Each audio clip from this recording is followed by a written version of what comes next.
Yay! 21 alerts. I got 21 alerts today. Wow. Wow. Nice.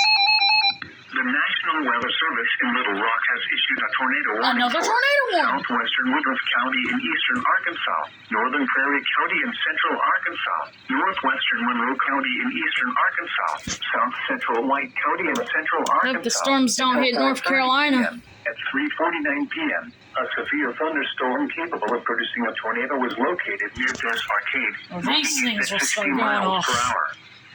Hazard, That will go even crazier. Source, radar indicated rotation. Impact, flying debris will be dangerous to those caught without shelter. Mobile homes will be damaged or destroyed.